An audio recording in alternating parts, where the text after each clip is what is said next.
Alléluia, alléluia. Je suis le pasteur Serge Brun et je suis heureux de vous retrouver pour notre culte du dimanche du 9 novembre 2025.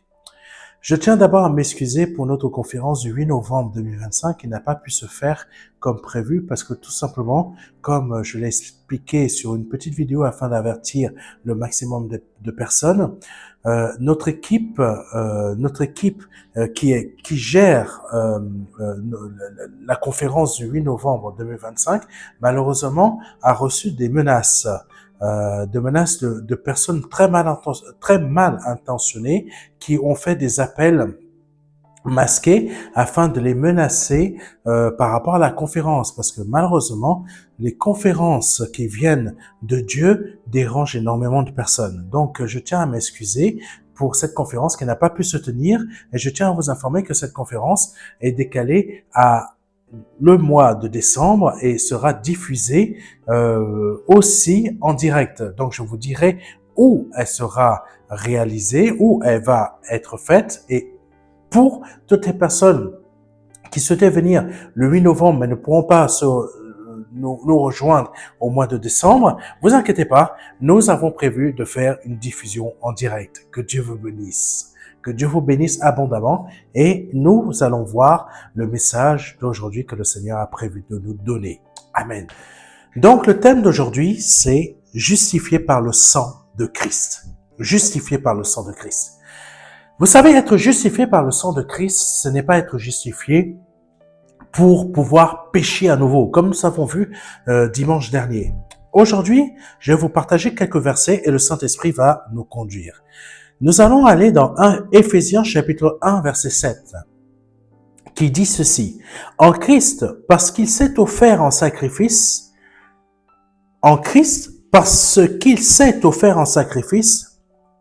nous avons obtenu la délivrance, le pardon de nos fautes. Dieu a ainsi manifesté sa grâce dans toute sa richesse. Amen. Je reprends.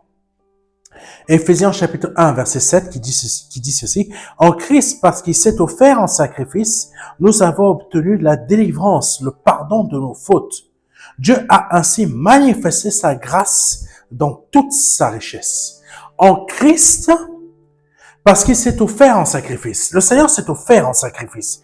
Il n'était pas obligé de s'offrir en sacrifice, mais il s'est offert en sacrifice. Nous avons obtenu la délivrance. La délivrance est par le fait que Jésus-Christ s'est offert en sacrifice. La délivrance n'est pas parce que tout simplement, tu es parti voir un marabout. Parce que tout simplement, tu es parti voir un guérisseur. La délivrance dans ta vie, c'est parce que Christ s'est offert en sacrifice pour toi. Il a versé son sang pour toi. Est-ce que tu comprends? Le sang de Christ, c'est celui qui libère. C'est pas le marabout chez qui tu vas voir où tu vas te rendre. Amen. C'est le sang de Christ. Nous avons obtenu, donc son sacrifice, nous avons obtenu la délivrance, le pardon de nos fautes. Amen. C'est par son sacrifice que tu as eu la délivrance. C'est par son sacrifice que tu as le pardon de tes fautes. Dieu a ainsi manifesté sa grâce dans toute sa richesse. Amen. Il faut savoir que le pardon, c'est comme si tu as commis une faute. Tu as commis un meurtre. Normalement, tu ne peux pas être libéré. Le sacrifice de Christ qui a été fait pour toi, ça t'a libéré, ça a cassé la condamnation pour meurtre que tu as commis. Amen. Ça a cassé cette condamnation. C'est ce qu'il faut comprendre, c'est ce qu'il faut connaître. C'est que Christ a cassé la condamnation qui existe dans ta vie. Christ a cassé la condamnation qui existait aussi dans ta vie. Je ne sais pas qu'est-ce que ta famille a pu faire. Je ne sais pas quel type de maladie. Tu sais, il y a des présidents comme la famille de Bush, le grand-père de Bush, si je me souviens bien, soit c'est le grand-père de Bush père, soit c'est le grand-père de Bush père, soit c'est le père du Bush père. Bon, bref, il a commis un acte satanique. Quel est cet acte satanique? Il a vendu sa famille, il a vendu son âme à Satan. C'est pour cela que toute cette famille le père est devenu la personne, donc soit c'était le père, soit c'était le grand-père, en tout cas l'un des deux est devenu riche. Et c'est pour cela aussi que plus tard, Bush père est devenu riche, est devenu président. Et après, cela a continué avec Bush fils. Donc, le sacrifice que l'un des parents, Bush, a effectué, a mis toute la famille dans une domination satanique, dans une domination diabolique. Et quand Dieu nous parle du sacrifice que Christ a fait, c'est un sacrifice qui nous délivre. C'est la délivrance. Ça veut dire que la délivrance, ça casse tout ce qui a été fait avant. Amen. Tout ce qui a été produit avant, la délivrance vient casser. Elle vient casser les maladies familiaux. Elle vient quand je dis maladie familiale, je parle de maladies génétiques, ça vient casser cela. Beaucoup d'entre nous ont des maladies familiales, des maladies générationnelles. Par exemple, l'hypertension est une maladie générationnelle. Et là, le Seigneur, il arrive, il dit que je te délivre de cette maladie générationnelle qui est l'hypertension. Pourquoi? Parce que par son sacrifice, il t'a libéré de cette maladie. Il y a des folies aussi qui existent, des maladies de folie, des maladies cérébrales que Dieu, par son sacrifice, il vient de briser. Il a brisé. Amen. Il faut savoir que pour que ça se brise, il faut que toi, tu acceptes ce sacrifice. Amen. Il faut que tu acceptes ce sacrifice. Il faut que tu acceptes que Christ est mort pour toi à la croix. Parce que si tu n'acceptes pas cela, tu ne seras pas pardonné, tu ne seras pas délivré, tu ne seras pas protégé. Amen. Autant les gens font des pactes avec le diable, autant ceux qui sont en Christ ne font pas des pactes en Christ, mais ils se confient dans le sacrifice de Christ. Par exemple, Romains chapitre 5, versets 8 à 9 dit ceci. « Mais voici comment Dieu nous montre l'amour qu'il a pour nous. » Amen. C'est un amour. Il a créé un corps à son propre fils. Ce corps pour qu'il meure à la croix, pour qu'il te libère de ce que tu as. Il faut comprendre une chose. Alléluia. Le Seigneur a mis ça à mon cœur pour que je vous le partage. Et ça, c'est très important. De la même manière que le diable a utilisé la parole de Dieu. Oui, il faut le savoir. De la même manière que le diable a utilisé la parole de Dieu et qui continue encore à utiliser la parole de Dieu aujourd'hui. Il faut savoir cela. Dieu est venu nous libérer. Est-ce que tu comprends? Dieu est venu nous libérer de l'esclavage. Et il faut comprendre la chose suivante. Dieu a libéré le peuple noir de l'esclavage. Dieu a libéré le peuple noir de l'esclavage. Pardonnez-moi, quand l'homme blanc a utilisé la Bible pour pouvoir mener l'homme noir en esclavage, que ce soit aux États-Unis, que ce soit ailleurs, l'homme blanc a utilisé la Bible pour mettre l'homme noir en esclavage. Et il menait l'homme noir en esclavage en utilisant quoi? La Bible. Tandis que Dieu, qui est la parole de Dieu, il a dit la chose suivante. Par mon sacrifice, l'abolition de l'esclave, l'abolition de l'esclavage est faite par mon sacrifice. Ça veut dire cela. Ça veut dire cela. Parce qu'il faut savoir que quand certains utilisaient la Bible pour dominer sur d'autres, pour les rendre esclaves, Dieu, qui est la parole, a utilisé la parole qu'il est pour abolir l'esclavage. Quand d'autres étaient en train de maintenir l'homme noir sous esclavage en utilisant quoi? La Bible. La Bible a été utilisée pour faire du mal, mais ça ne veut pas dire que c'est la parole de Dieu. L'homme blanc a utilisé la Bible pour garder l'homme noir en esclavage en disant que l'homme noir est un démon parce qu'il a la couleur noire. Oui, c'est une réalité. L'homme blanc a utilisé cela. L'homme blanc utilisait la Bible, des mots, des versets. Vous savez, on peut faire dire à la Bible ce qu'elle ne dit pas. Moi, je me souviens d'un pasteur ici en France, quand je suis arrivé, plutôt à Paris, dans une assemblée dirigée par un Américain. Ce pasteur a utilisé un verset pour dire que l'homme blanc ne doit jamais se marier avec un homme, l'homme blanc ne doit jamais se marier avec une femme noire. comme la femme blanche ne doit jamais se marier avec un homme noir. Et il a utilisé un verset de l'Ancien Testament. Voilà ce qu'on dit encore jusqu'à aujourd'hui en utilisant la Bible, en faisant croire des choses qui sont fausses. Tandis que par le sacrifice de Christ, Dieu m'a libéré de l'esclavage. Dieu m'a libéré de l'esclavage physique. Dieu m'a libéré de l'esclavage intellectuel. Dieu m'a libéré de l'esclavage de toutes sortes de choses qui pouvaient dominer sur moi. L'esclavage de la pornographie, l'esclavage de la masturbation, l'esclavage, je parle à quelqu'un là, l'esclavage, je sais pas de quoi, de la drogue, de l'alcoolisme, de toutes sortes de choses. Par son sacrifice, on a obtenu la délivrance. Par son sacrifice, quand il y avait des personnes qui étaient aux États-Unis ou en France, ou peu importe, qui utilisaient la parole de Dieu pour maintenir d'autres en esclavage. Ah, Jésus, beaucoup ne vont pas comprendre ce message.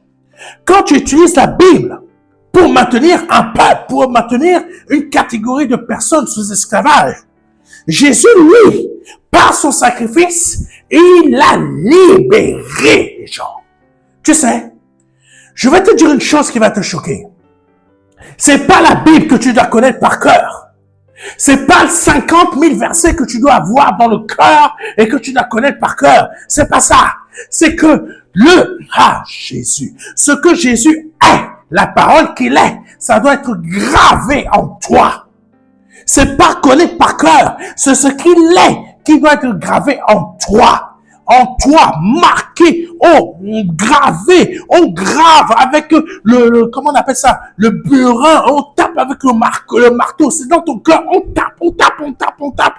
Ça doit être marqué, ça doit être gravé, ça doit pas être connu par cœur. Tu dois vivre, et c'est ça la délivrance, et c'est ça qui te libère de l'esclavage. Amen. Amen. Quand tu lis la Bible, tu ne comprends pas réellement ce qu'elle te dit. Mais quand elle est dans ton cœur, tu la vis. Et c'est là la différence. C'est là la différence. Les gens, au temps de l'esclavage, qui utilisaient la Bible contre l'homme noir, pour le mépriser, pour le mettre à terre, pour le détruire. Oh, Jésus, ils n'y sont pas arrivés. Parce que eux, ils utilisaient la Bible, mais la parole n'était pas écrite là-dedans. Le pasteur qui avait utilisé la Bible pour me dire que Serge, parce que tu es noir, tu ne peux pas épouser une blanche, et si tu épouses une blanche, tu es pécheur. Oui, c'est un pasteur américain qui avait prêché ça ici en France. Vous vous en rendez compte? On lit la même Bible. Mais, parce que la Bible, pour l'un, est un moyen de dominer sur l'autre, mais la Bible, pour l'autre, il prend la parole et il la grave là-dedans au bureau, ça fait mal. Ça fait mal comment? Par les épreuves, par des difficultés. Mais je tiens bon, je marche et qu'est-ce qui se produit? La parole prend vie en moi et qu'est-ce qui se produit encore? J'ai obtenu quoi? La délivrance, le pardon de mes fautes. Parce que Dieu a manifesté sa grâce dans toute sa richesse dans ma vie. Ça, c'est ce que veut dire Éphésiens chapitre 1, verset 7. Amen. Donc, comme je l'ai dit,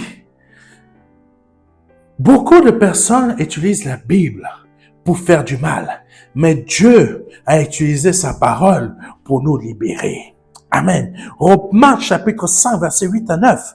Mais voici comment Dieu nous montre l'amour qu'il a pour nous. Alors que nous étions encore des pécheurs, Christ est mort pour nous. Donc, puisque nous sommes maintenant déclarés justes par son sacrifice, nous serons à plus forte raison encore sauvés par lui de la colère divine. Je reprends. Et je ne veux pas que tu penses que parce que tout simplement, tu es passé par l'eau du baptême, tu es déclaré juste. Non, tu es déclaré juste parce que tout simplement, la parole de Dieu, tu la vis. La parole de Dieu est gravée en toi. La parole de Dieu, tu la vis. Tu n'es pas dans une religion. Quand tu es religieux, pardonnez-moi, ici en France, il y a trop de religieux. Quand tu es religieux, tu es exactement comme ces hommes blancs-là qui ont utilisé la Bible pour maintenir l'homme noir en esclavage. Tu es aussi religieux que tu es aussi perdu que tu n'as toujours rien compris. Tu es aussi religieux que ces personnes-là. Tu es aussi religieux que ceux qui pensaient que, parce que tout simplement, ils ont la Bible, ils sont l'homme blanc. L'homme blanc qui domine, c'est lui la pureté. Ça n'a rien à voir. Amen. La Bible, Jésus. Vous savez, quand tu lis la Bible pour être un religieux, ça sert à rien. Tu es perdu. Tu es perdu. Tu es perdu. Je ne sais pas comment t'expliquer. Si tu ne vis pas la délivrance, si tu ne vis pas la vie du pardon, si tu ne vis pas ça, tu es perdu. Tu es perdu. Romains 5, verset 8 à 9 nous dit ceci. Mais voici comment Dieu nous montre l'amour qu'il a pour nous. L'amour, c'est quelque chose qui se vit. L'amour, c'est quelque chose qui est vivant. Comme je disais à un proche dernièrement, il y a oh Jésus, tu peux te marier avec une sœur qui est à l'église, tu vas te dire, c'est parce qu'elle est chrétienne, tout ça, ça va bien marcher. Tu t'aveules, tu te mets un doigt dans l'œil. C'est pas parce qu'elle est à l'église que ça va être la femme formidable. Ça peut être un démon en puissance. Amen. Ça peut être un démon en puissance. C'est pareil pour la femme qui va dire, oui, parce que je me suis marié avec un frère qui est à l'église. Tu ne sais pas, ça va être le même qui va te battre, qui va t'envoyer à la mort. Amen. Qu'est-ce qui s'est produit dernièrement pour une chantre en Afrique, je sais plus. Il y a une dame qui est morte, qui s'est fait battre par son mari. Et son mari, c'est quoi? C'est un chrétien. Amen. C'est un chrétien. Vous ne comprenez pas ce que c'est que vivre la délivrance, vivre l'amour de Dieu, vivre le pardon. Ce n'est pas juste aller passer par les eaux du baptême, ça y est, je suis sauvé. Non, ça doit être marqué dans ton cœur. Ça doit être gravé dans ton cœur. Ça doit être au fer rouge. Ça doit te faire mal. Si ça ne te fait pas mal, c'est pas normal. Alléluia. L'amour, ça se vit. Donc, comme je disais à ce proche, Jésus, tu es puissant. Écoute-moi bien. Je connaissais un collègue, un ancien collègue, ça fait très longtemps de cela. Il avait une très belle femme, une italienne. Un jour, je suis recruté en même temps que lui dans une boîte commerciale, une boîte juive. Et là, j'entends ses appels. Il passe comme ça, il entend sa femme lui dit, bon, c'est à haute voix, elle lui dit, je suis passé par là, et il y a un homme qui m'a vu et il n'arrête pas de me siffler. Je suis passé par un autre endroit, il y a encore un autre qui m'a sifflé ou qui m'a mis la main aux fesses ou je sais pas quoi. Bon, bref. Etc. Et tous les jours, c'était comme ça. Et j'entendais le collègue qui disait, mais ils sont pas gentils. Des choses bizarres. Donc, moi, je pensais qu'il était amoureux d'elle, tellement que lui aussi était, je sais pas. Tu vois, tous les jours, ta femme t'appelle pour te dire que il y a un homme qui l'a regardé. Tous les jours, ta femme t'appelle. Mais tu vas devenir malade. Et le gars était aussi malade que la femme. Bon, je continue. Alléluia. Donc, un jour, le monsieur, il me parle. Je parle avec lui. Et je me rends compte qu'en fait, il n'aimait pas la femme.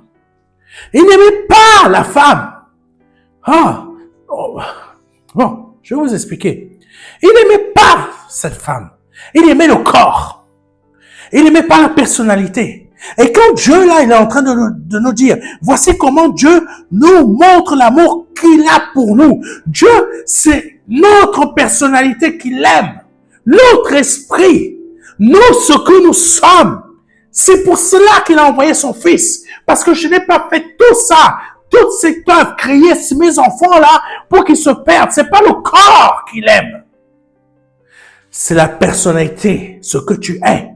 Ce que tu es, je ne sais pas comment tu t'appelles, Alphonse, José, Martin, je ne sais pas, Christine, Karine, peu importe ton nom, c'est ce qui tu es qu'il aime, c'est pas ton corps. C'est pas ton corps, c'est ce que tu es, ta personnalité, l'âme, l'esprit. Il ne veut pas que tu te perdes. Amen. Même quand on est chrétien, on peut être perdu. C'est pas l'eau du baptême qui nous sauve. Ça, c'est pour les religieux. L'eau du baptême, c'est quoi? C'est juste une image de vraiment que moi, dans mon esprit, j'ai décidé de changer. J'ai décidé d'évoluer. J'ai décidé de changer de personnalité. Et j'ai décidé de laisser le Saint-Esprit m'aider à changer. Amen. Et donc là, je vois cet homme et là, je me rends compte qu'en fait, il n'aime pas cette femme. Il aime juste le corps. Il aime juste le corps de cette femme, mais sa personnalité, il ne l'aime pas. Il n'aime pas la personnalité de cette femme. Il aime juste le corps de la femme. Il aime juste le corps de cette femme. Il n'aime pas sa personnalité. Tandis que là, Dieu nous dit, mais voici comment Dieu nous montre l'amour qu'il a pour nous. Il a pour nous. Il a envoyé l'être le plus important pour lui, son propre fils, pour sauver la personnalité qui tu es en réalité, pas pour sauver ton corps. C'est ça l'amour. Donc ce collègue, cet ancien collègue-là, s'il aimait réellement sa femme, s'il aimait réellement cette femme-là, c'est pas le corps qu'il aurait choyé. C'est pas le corps qu'il sera en train de dire, ah, elle a un corps formidable. Oh, tout le temps quand tu veux parler, c'était le corps de la femme. C'était le corps de sa femme. C'était pas de sa personnalité.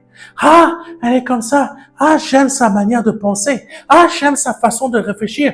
Ah, j'aime avoir des discussions profondes avec elle. Non, c'était pas ça. C'est j'aime comment elle est faite. J'aime comment elle est conçue. J'aime comment c'est que le corps. Amour de surface. Et nous sommes beaucoup de chrétiens aujourd'hui à être comme ça avec Dieu. Nous-mêmes, on ne cherche pas à aimer Dieu. On est dans l'amour de surface. Et si je peux m'exprimer ainsi, l'amour que l'on porte vers Dieu, c'est comme si Dieu, c'est donne-moi l'argent, donne-moi la réussite, donne-moi la prospérité, donne-moi la multiplication, mais le reste là, te connaître en profondeur, laisse-moi tranquille.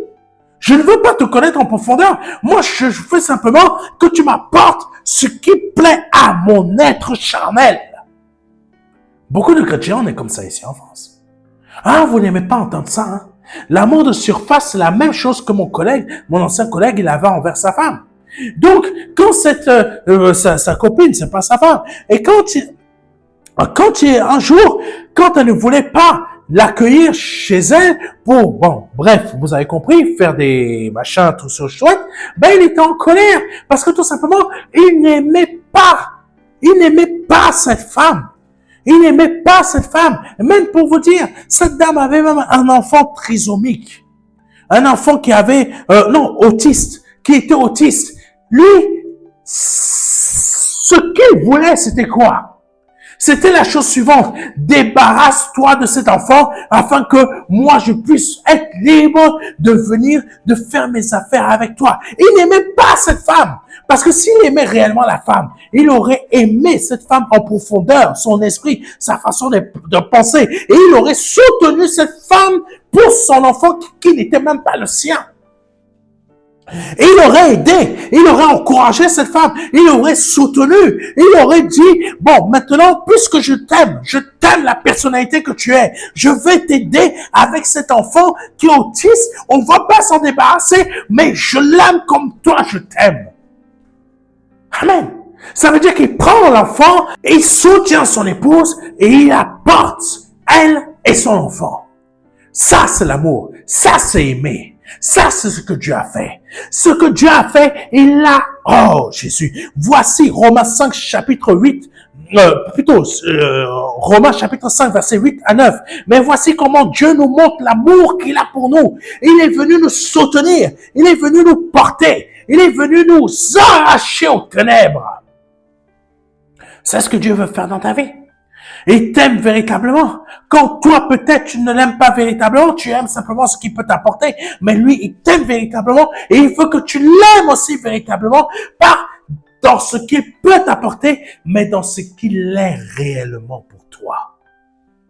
C'est-à-dire quoi? Le Sauveur, celui qui a sacrifié sa propre richesse pour que toi, tu deviennes riche à nouveau. Riche en œuvre bonne, riche spirituellement, va pas chercher les histoires de matériel, riche spirituellement, afin que tu sois sauvé, délivré de la pauvreté spirituelle qu'a le péché. On continue. Amen. Donc, cet homme, qu'est-ce qu'il a fait?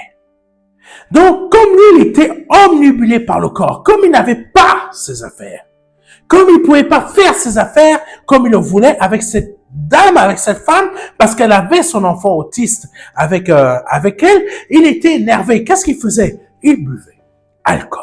Il se buvait. Oh mon Dieu, il y a certains hommes, quand ils n'ont pas leurs affaires, là, ils deviennent des démons. Lui, il est devenu un démon. Il a commencé à boire. Jusqu'à un jour, il est arrivé chez elle, il a frappé à la porte, totalement bourré. Et quand il a vu la femme, parce que comme elle ne pouvait pas lui donner ses affaires, monsieur était attiré par le corps et non par la personnalité de la dame, il lui a donné un gros coup de poing au ventre. Et la fille s'est écroulée. Et elle a commencé à pleurer. Et un jour, il m'appelle comme ça. Il me dit, oui, je l'attendais pour qu'il vienne à l'église. Qu'est-ce qu'il me dit? Il est en prison. Parce que tout simplement, il a fait une bêtise. Voici ce que nous faisons. Voici ce que nous faisons avec Dieu. Et voici comment nous nous retrouvons dans des prisons spirituelles. Je parle de quoi? Tu es bloqué. Tu n'avances pas. Tu ne peux pas développer ta vie spirituelle et tu ne peux pas avancer avec Dieu. Tu es toujours, même physiquement, dans le même état que quand Jésus, que quand tu es venu ici en France ou quand tu as commencé à débuter ta vie professionnelle, ça fait 10 ans, ça fait 15 ans, tu es toujours dans le même état spirituel et tu es toujours dans le même état professionnel. Amen. Tu es toujours dans le même état professionnel. Parce que, pourquoi? Parce que tu ne te rends pas compte que la vie spirituelle a un impact sur ta vie terrestre. La vie spirituelle de Dieu, c'est rends-toi compte de l'amour qu'il a porté pour toi, mais toi, tu veux te rendre compte simplement d'une seule chose. Seigneur, moi, je ne veux pas de ton amour, moi, je veux simplement que tu sois mon banquier. Amen. Dans les gens du monde, je veux simplement que tu aies une... Ah, Jésus, je ne sais pas si vous vous êtes déjà rendu compte de cela, mais l'Église ici en France, donc les assemblées ici en France, sont exactement comme les Français eux-mêmes qui sont tous les jours en train de chercher quoi? La réussite, le succès, la multiplication. Et ils vont chercher où? Dans l'horoscope. Et ils vont chercher où encore? Dans la voyance. Ça veut dire que les chrétiens ici en France font la même chose, prennent Dieu pour un voyant, pour une personne qui va leur donner de l'horoscope. Ah! Taureau, mon fils, t'es taureau. Lundi, tu as une grande bénédiction qui vient frapper à ta porte. Ma fille, tu es Verseau. Ah! Tu vas rencontrer le bel homme de ta vie que tu cherches depuis longtemps. Tu vas le rencontrer mardi. Oh, je sais pas comment ils disent les choses, hein. Oh, tu vas avoir un éclaircissement. Tu vas avoir une traversée dans ta vie qui va arriver, qui va changer la situation financière de ta vie. Oh! J'ai failli dire singe, hein. Je sais pas si ça existe ça dans les horoscopes, hein. Bon, bref. Imaginons, maintenant c'est les signes astro-chinois. Singe! L'année 2026 va être terrible pour toi. Je sais pas s'ils disent ça comme ça, hein. Oh, ça va être une opportunité. Il va falloir que tu changes un peu comme ci, que tu parles un peu comme ça, que tu fasses ceci, que tu mettes un peu d'eau dans ton vin et tu vas voir, tu vas percer. Les assemblées en France font la même chose, mais différemment. Différemment. Où est le message de la croix? Où est le message de l'évangile où on nous montre que Dieu, Jésus, nous montre l'amour qu'il a pour nous. Donc cet homme-là, quand il a donné un coup de poing à cette femme, c'est pas la personnalité de la femme qu'il aimait. C'est parce que tout simplement, il n'avait pas ce qu'il voulait. Il a donné un coup de poing. C'est ce que nous faisons avec Dieu. C'est ce que nous faisons avec Dieu. Parce que je n'ai pas obtenu ma bénédiction matérielle. Mon dernier iPhone à la mode. Je me mets en colère après Dieu. Qu'est-ce que je fais? Coup de poing. Et le coup de poing, c'est quoi là? Je ne vais plus à l'église. J'en ai marre. Je suis pas béni. Je quitte l'église. Tu romps complètement avec Dieu. C'est ça le coup de poing que tu as donné à Dieu. Voici ce que tu fais réellement avec Dieu. Amen. Tu lui montres que ton amour n'est pas un vrai amour, mais ton amour est porté sur l'aspect physique des choses. C'est-à-dire quoi? L'argent qu'il peut t'apporter. Les appartements qu'il peut te donner. Prospérité, multiplication. Mais tu as oublié que ce n'est pas ça. L'amour. L'amour, c'est que Dieu a fait un sacrifice important pour que la personnalité que tu es puisse être sauvée. Continuons le verset de Romains chapitre 5, verset 8 à 9, qui dit ceci. Alors que nous étions encore des pécheurs, Christ est mort pour nous tous. Amen. Donc, puisque nous sommes maintenant déclarés justes grâce à son sacrifice, nous serons à plus forte raison encore sauvés par lui de la colère à venir. Je veux dire à quelqu'un, déclaré juste, amen, par sa grâce. Ça ne veut pas dire que tu passes par les eaux du baptême, ça y est, je suis libéré, je repêche encore. Amen. Je sais que ça, c'est l'esprit bien français ici. Je suis passé par les eaux du baptême, je suis sauvé. Allez, madame, on est à l'église, tu n'es pas ma femme. Allez, on va faire nos bêtises. Oh, mon frère qui est à l'église là-bas. Ah, tu veux faire une affaire? Ok, je viens faire la peinture. Tu lui voles l'argent. Tu pêches. Et tu crois que en péchant comme ça, tu vas aller au ciel? Non, tu n'iras pas au ciel. Alors que nous étions pécheurs, Christ est mort pour nous. Donc, puisque nous sommes maintenant déclarés justes grâce à son sacrifice, tu es déclaré juste grâce à son sacrifice. Mais ce sacrifice efface tes péchés, pardonne tes péchés entièrement. Mais ça fait quoi? Ça te masque par rapport à la loi. Ça veut dire que tu ne peux pas accomplir la loi, mais tu es sous la grâce, mais tu ne vas pas non plus chercher des problèmes en recréant encore des péchés dans ta vie. Amen. C'est pas ça la grâce. La grâce, c'est je pardonne à quelqu'un qui a commis un péché. Je ne lui pardonne pas pour qu'il en recommette. Amen. Parce que nous sommes très forts ici en France pour être des personnes qui vont dire « Ah, c'est la grâce, j'ai reçu la grâce, c'est la grâce, j'ai été pardonné de toutes sortes de choses. » Ça, c'est la mentalité, comme je disais tout à l'heure, de l'homme blanc aux États-Unis qui a utilisé la Bible contre l'homme noir pour le mettre à terre. C'est la même mentalité dans nos assemblées ici. Ah, j'ai la grâce, donc je peux encore pécher. Ah, j'ai la grâce, je peux encore aller en boîte de nuit. Ah, et s'il arrive quelque chose, ben, il arrivera quelque chose, je suis sous la grâce, je suis pardonné, je suis protégé, je peux continuer. Ce n'est pas ça. Ce n'est pas ça.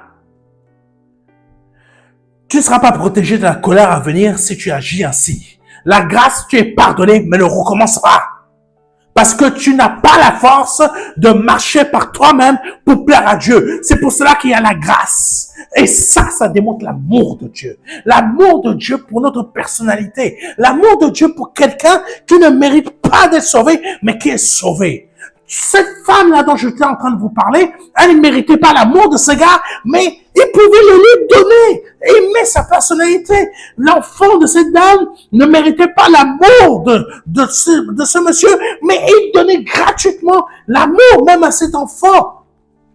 Amen. Mais la seule chose qu'il voulait, c'était... Tu as compris. Amen. Oh, Jésus. Ah, continuons avec Romains chapitre 5, verset 9 à 11, qui dit ceci.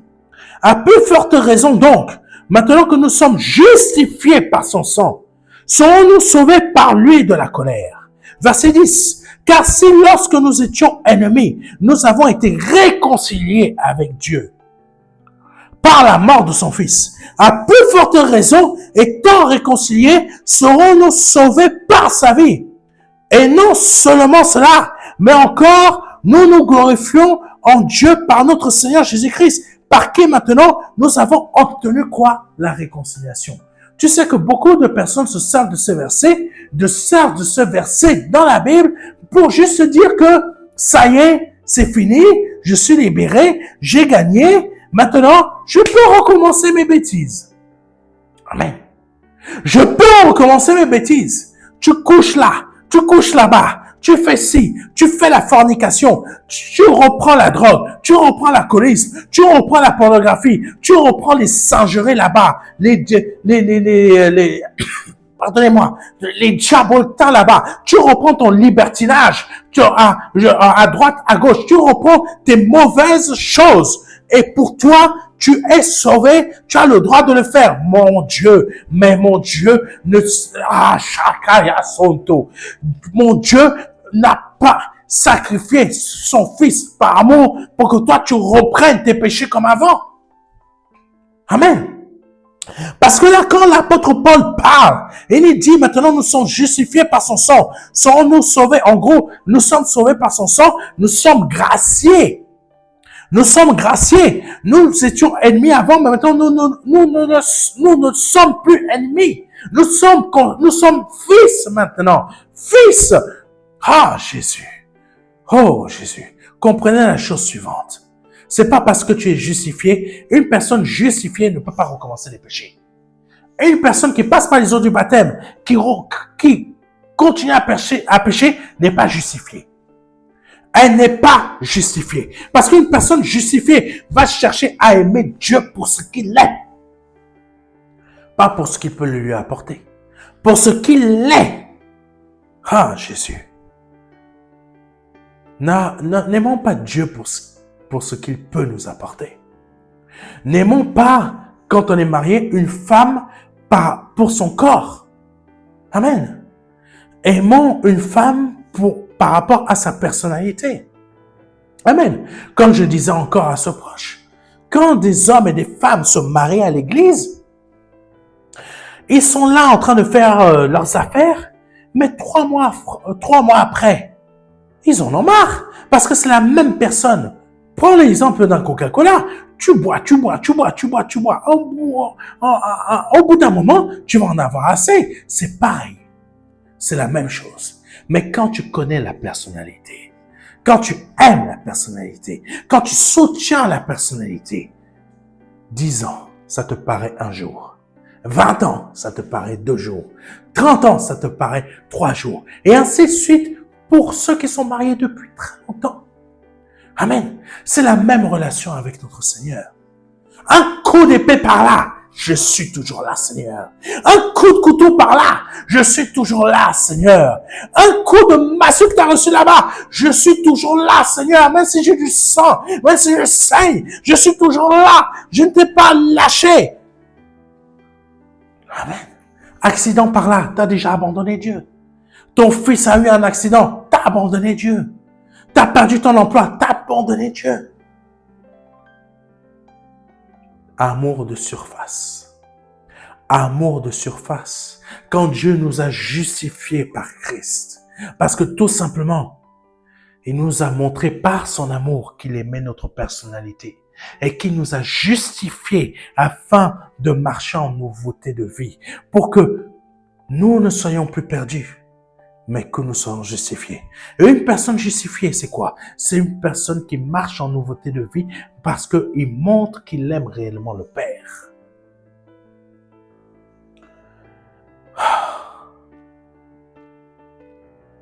Dernier verset. Jean 14, verset 20 à 21.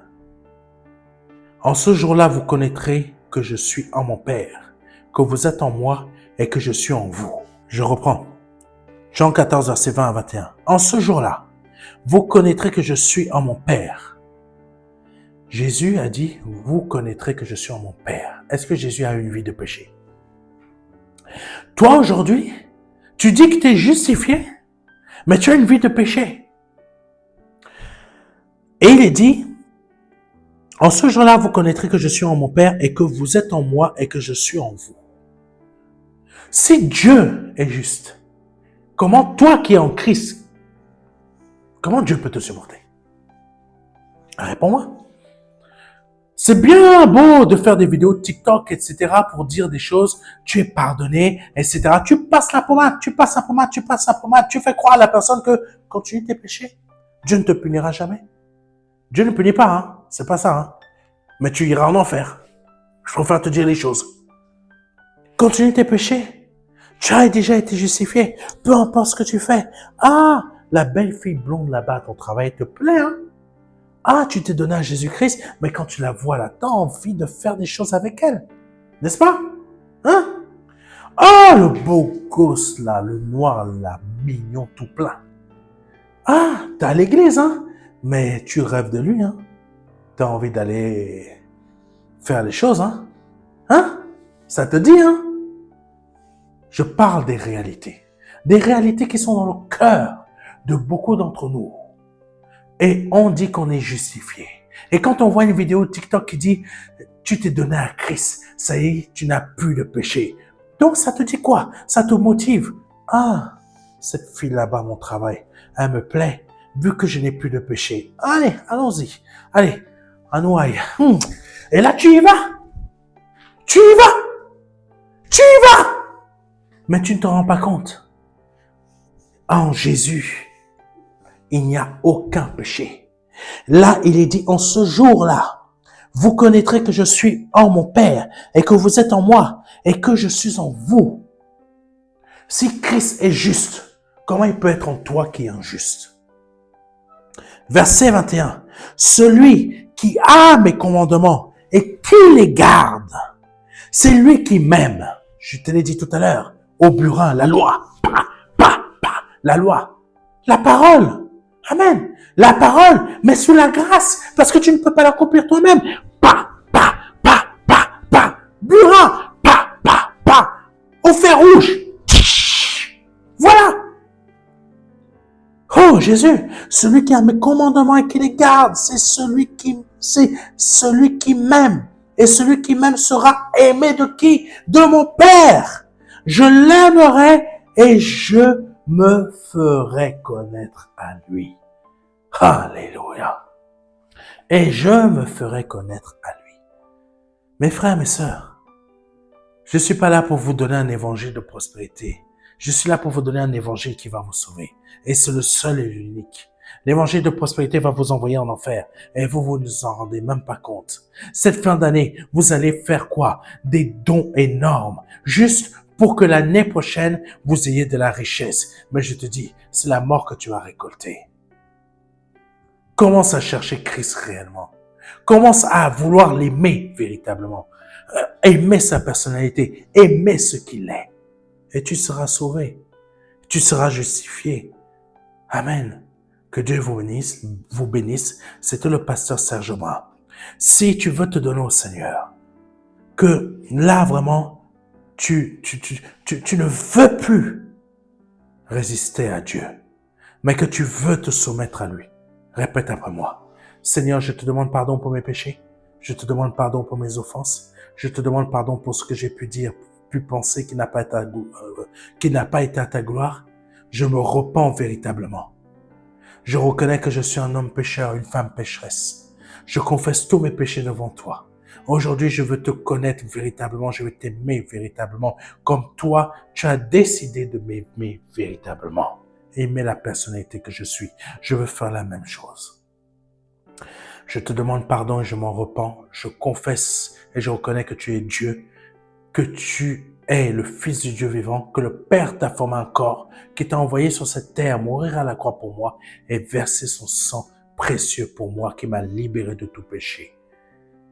Par le nom de Jésus-Christ. Si tu viens de répéter cela après moi avec foi et sincérité, tu viens de passer de la mort à la vie. Je t'invite à nous envoyer rapidement un mail à contact@ministère-de-la-réconciliation.fr afin que nous puissions t'envoyer le livret Les 4 marches qui va t'aider dans ta conversion et cela gratuitement. Que Dieu te bénisse. C'était le pasteur Serge Brun et à dimanche prochain. Amen.